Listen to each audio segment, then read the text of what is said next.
Hey guys, it's Jenny Silver, and today I want to talk to those of you who have recently obtained a California seller's permit, but now you're wondering what to expect, how to stay compliant, and what your tax obligations are, as well as a myriad of other questions that you most likely have. I want to go through with you the information that comes directly from the CDTFA, the California Department of Tax and Fee Administration, and talk you through some of these important things that you need to know once you have a California seller's permit. If you don't already have a permit, or if you're not even sure if you need one, then I want you to click the video that I've linked down below where I talk through all of those important application steps, who needs a seller's permit, and those preliminary questions that come before you actually obtain the permit. This video is dense, so I have chunked it out in the timestamp menu so that you can see where your exact questions can be located in this video. But this information is really important, so if you're able to watch the whole thing from start to finish, then I would highly recommend that. Once you obtain a California seller's permit, you then have a list of several obligations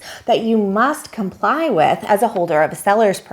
Number one, you're required to report and pay sales and use tax returns. Even if you do not have any sales in your business, you still are required to file a return stating that you had 0 sales, as long as you are a holder of that seller's permit. Number two, you're required by the state to keep adequate financial and business records. The CDTFA gives a list of what your records should include. They state that your records should include normal books of accounts, so bookkeeping, the financial records of your business, documents of original entry, such as bills, receipts, invoices, job orders, contracts, or other documents that support that bookkeeping, on all schedules of working papers used to prepare your tax returns. Your records should specifically show gross receipts. And gross receipts means the overall total sales of all sales or leases of tangible personal property, even sales that you may consider to be exempt from tax. They should also show all deductions claimed in your filing returns and the total purchase price of all tangible personal property purchased for sale, consumption, or lease.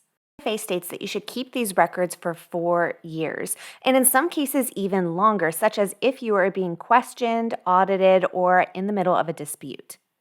Next, you're required to notify the CDTFA if you change pretty much anything within your business. This includes if you change your business or mailing address, if you change ownership of your business, if you sell your business, if you buy another business, or if you discontinue your business or need to close out your seller's permit. Next, let's talk about what is taxable. As someone who holds a seller's permit who is selling tangible products, you are going to be required to remit sales tax to the CDTFA. Retail sales of tangible property in California are generally subject to sales tax. Examples of personal property include items such as furniture, household goods, toys, clothing, etc. In addition, service and labor costs are also subject to sales tax if they are a part of the sale of a tangible product, such as the charge for the photography services that then later on down the line resulted in the creation and sale of a photo album. In some instances, retailers must pay use tax rather than tax. The most common example of a purchase that is subject to use tax instead of sales tax would be an item from an out-of-state retailer for use in California. Out-of-state retailers who are engaged in business in the state are required to collect use tax whenever applicable from the consumer at the time of the sale. Now that you hold a seller's permit, you are able to collect sales tax directly from your customers. Although you're required to pay and report sales tax to the CDTFA, you may be reimbursed by your customer for the amount of tax that you owe on a sale. For example, if you are required to pay $1.75 in sales tax to the CDTFA, you may pass that cost on to the customer, provided that it is agreed on as a part of the sale. It can either be a separate line item in their invoice or receipt, or it can be worked into the overall price of the product. You are responsible as the seller for paying the correct amount of sales tax to the CDTFA. If you do not pay the correct amount, the additional tax plus any penalties and interest will be charged to you. So how do you know how much sales tax to charge and remit to the CDTFA. What tax rate do you use? The sales and use tax rate does vary statewide. The state has a base rate, and then there's an additional district tax rate dependent on where your business is located. The statewide base rate is 7.25%. Unless you're in a special taxing jurisdiction where voters have approved additional district taxes. Many of these districts encompass the entire county-wide area. However, some districts are limited to a single city. Special taxing jurisdictions can be located and viewed at cdtfa.ca.gov and by clicking on the tax and fee rates section. So what about those of you who make sales to customers that are out of state, but your business is in the state of California or in a different district? The CDTFA states that local sales tax is allocated to the jurisdiction where the sale occurs. They state here that if only one place of business of the retailer in this state participates in a sale, the sale occurs at that place of business. In terms of internet sales, the CDTFA states that internet sales are treated just like any sales made in retail stores. Therefore, your retail internet sales that take place in California or are for delivery in California are generally subject to California sales or use tax.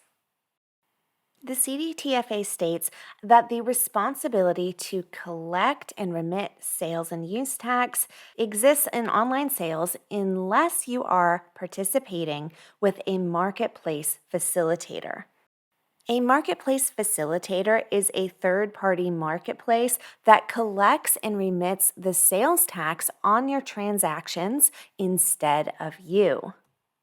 The Marketplace Facilitator Act back in 2019 changed this law so that all sales of tangible merchandise that are facilitated by a marketplace facilitator means that the seller themselves are no longer required to be registered with the CDTFA for a seller's permit because that third-party facilitator is collecting and remitting the sales tax instead of you.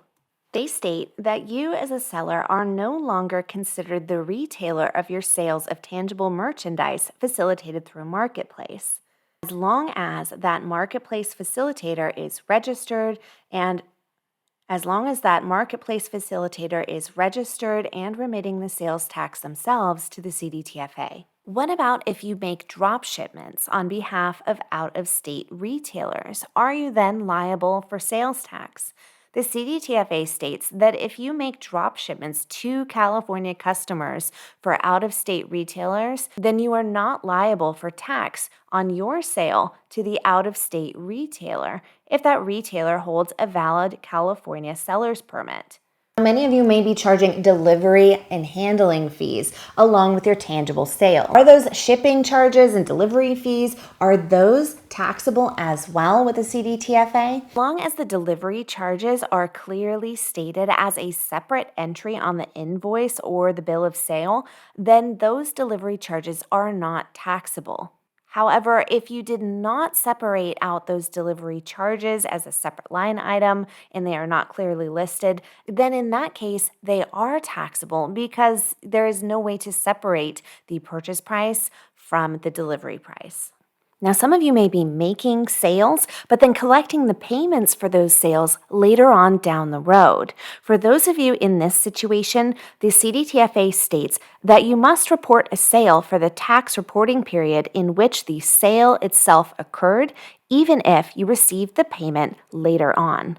And for those of you who are selling gift certificates, the CDTFA states to not include the sale of a gift certificate in your sales and use tax return.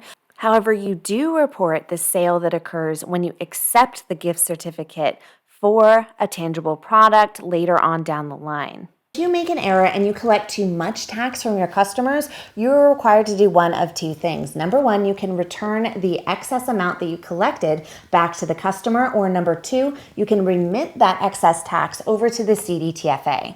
Next, let's talk about filing your sales and use tax returns. Once you create an account with the CDTFA, you'll be able to log in there and access all of your unique information for your own business and seller's permit. The CDTFA will assign you a reporting schedule. This can vary according to the business, how many sales you have, and a few other factors. If you did not make any sales, you do not owe any sales or use taxes, then yes, you still must file a tax return. When it comes time to file your sales and use tax return, simply log into your CDTFA account and click on the date that you need to file. This is going to then walk you through a series of different pages asking for information regarding your sales and other relevant information. For a full tutorial video walkthrough on this process, click the link in the video description down below. Now that you have a seller's permit, let's talk about whether or not you need to obtain other licenses. The state of California issues a seller's permit to grant permission to individuals that are selling or reselling tangible products. So is a seller's permit the same as a business license? The answer is no. There is a big difference. A seller's permit grants permission for businesses to sell tangible products. Now, a seller's permit does exactly what it says. It grants you permission to sell products. A business license, however, grants you permission from your city to be in business. The two are not one and the same. So there are going to be additional licenses, permits, and maybe even some specific industry specific registrations or licenses that you need to obtain. Obtaining your seller's permit is just one piece of the puzzle. So head over to calgold.ca.gov where you can enter in your city, state, county, and industry and get a list of exactly what is required and where you can obtain that documentation. Next, let's talk about other taxes and fees that you are obligated to pay. Sales tax is just one component of your taxation requirements through running a California business. Sales tax is the amount of tax that you must pay to the CDTFA on those tangible sales. It is not the same as income tax, it is not the same as self-employed tax, and it is not the same as an LLC tax. You're going to have other taxation requirements based on where you live and what type of business you run, which is why you need to watch the next video popping up on screen about the 9 different types of taxes that you need to expect in the state of California for your business.